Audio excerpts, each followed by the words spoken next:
Hey everybody, it's Chris and I'm back to do another pour with you today. Today we're going to do a reverse dip with saran wrap, and I'm working on an 8x8 canvas. This is the level 3 gallery wrapped canvas from Michaels. It's the thicker style that I really like to pour on.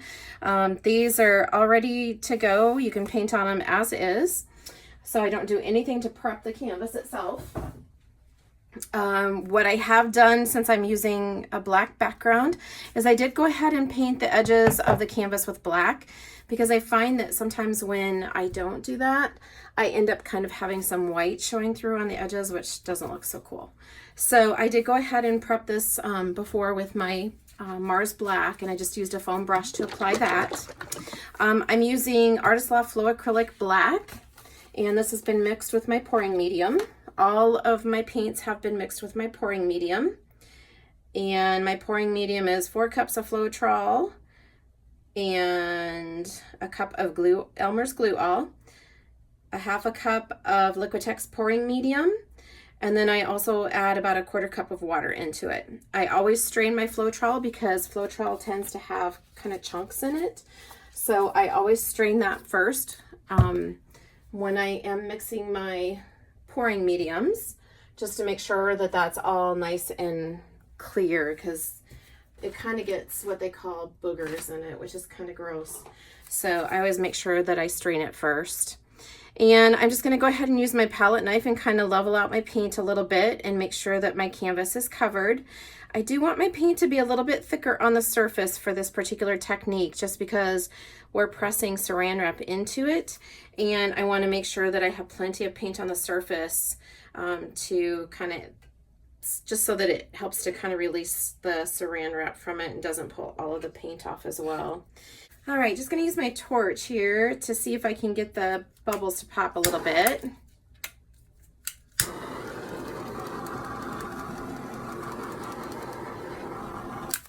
There we go. I did just mix my paint, so there's a few bubbles in there. Okay, so what I'm kind of going for today is kind of a chrysanthemum or a dahlia looking flower, hopefully. So I've got the surface of it is covered with the black. I'm using my Artist Loft Flow Acrylic White, and I'm just going to go ahead and start to put down some of the paint to kind of start that flower form. And I just kind of put my white paint into a Dixie cup, just so that I can use a spoon to kind of flow it around the canvas. So this kind of seems to work well for me. And it kind of helps me to control it so that hopefully it's kind of a flower shape by the time I get ready to add the other colors as well. So the colors that I'm going to use today are Quinacridone and Magenta. And I'm also using Glorius Gold because I like a little metallic in my pours. As a lot of you, if you've watched me for very long, you kind of know that. I like my bling, what can I say? So I'm just continuing on around with the white. And then I'm also using Cadmium Yellow White, which I will probably put in the petals itself, as well as Cadmium Deep, Cadmium Yellow Deep, and that will kind of go in the center. I'm just kind of hoping to get kind of like a little bit of a pinky peachy tone to some of the petals, so I thought I would put a little bit of the cadmium yellow light into the petals as well. All right, so that's looking pretty good. I've got my my Quinacridone Magenta mixed up, and I have all my paints are pre-mixed into my squeeze bottles, so hopefully this will make this super easy. And I'm just going to kind of go around and put some of this back in amongst the white. And you can see where I first started there, it was kind of pale looking. That's because I just mixed some more of this paint in my bottle. So that was a little bit of my pouring medium that wasn't mixed up. All right, and then I think we'll do a little bit of the Glorious Gold in here.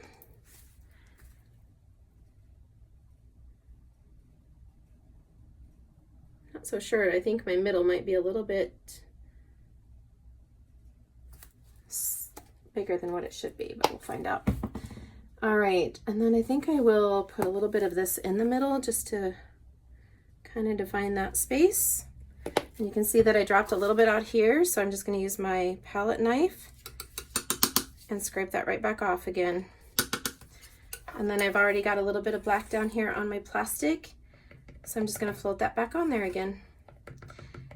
All right. Okay, and then I want to put a little bit of the cadmium yellow in with the Quinacridone Magenta. I don't want to get too crazy with this though. I just kind of want to get like a little bit of a different color effect. And then I think we'll put just a little bit of that in with the center flower of the flower there. And then I've also got some light green and emerald green. And since this is a flower, it should have some greenery with it. So I'm going to just kind of put some stripes out this way to kind of mimic some leaves off of the corner.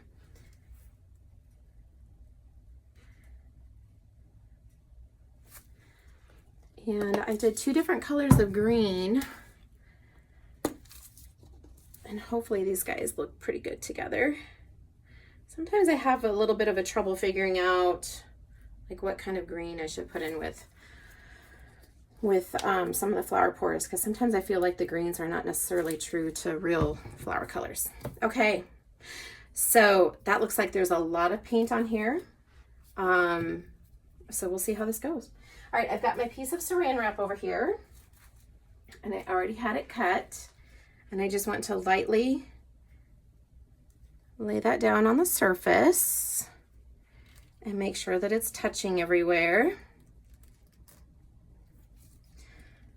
And I'm just going to lightly press this down just to make sure that it's making contact, because this is how we're going to get kind of the cool effects with the cells and such, is by everybody kind of melding and meshing together. It's very interesting so far. I'm very excited to see what it looks like when we pull the plastic off. So I just want to make sure that I've got everybody mixed together. I'm trying to just gently tap up and down so that my colors are not, I don't want my saran wrap to slide. Okay, so I have watched a few videos. This is obviously not my particular technique that I've come up with. So Fiona Art, but there's several people out there that have kind of done this technique. So I'm hoping for the best here. All right, and how those ladies do it is they pick up their corners and they go corner to corner.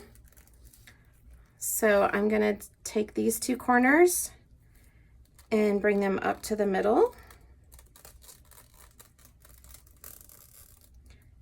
And then I want to pull up this corner to the center as well.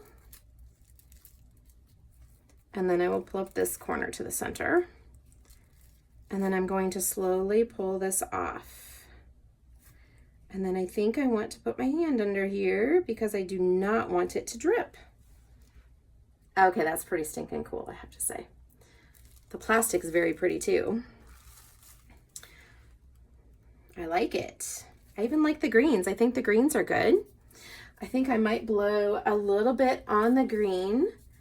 You can see some of the cells are forming. Let me pick this up and show this to you. So that white is reacting, and you can see some cells popping up through there, and I think that will continue to change too. And I think we might go ahead and torch it and see what it does, because I know I've got some air bubbles. I can see them from here. So let me torch this a little bit. I want to kind of stay up high so that I don't get some crazy stuff going on in my paints. I just want to pop the bubbles. And you can see some other things are kind of rising up a little bit. And then I do think I want to blow just a little bit on this green and see if I can kind of make it stand out a bit and kind of blend together a bit. Hopefully I've still got you guys in frame.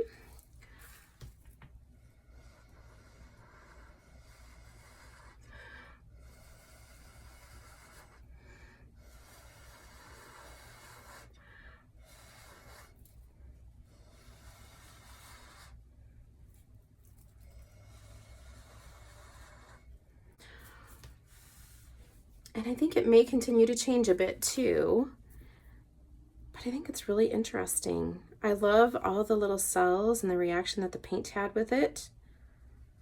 So Very interesting. Kind of dig it. So I'm going to let this sit here for about a half an hour, and then I'm going to pop back on and show you one more picture of it, because I have a feeling that this is going to continue to change, because I feel like some more stuff is going to rise up through. So hold tight and I'll show you another picture of it in about 30 minutes. Okay, everybody, it's been about a half an hour. You can see that some more things have kind of happened within the painting. Some of the yellow is kind of popping up, and it has definitely spread out a bit more.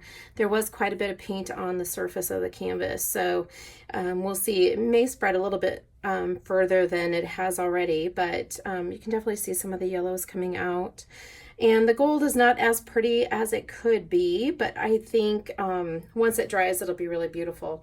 I find that whenever I use metallics in my pours, that they don't always look the prettiest when they're wet, but boy, once they're dry, they sure are pretty. So, all right, guys, well, that's a completed pour. Please let me know if you have any questions. Thank you so much for watching today, and I hope you have a great day.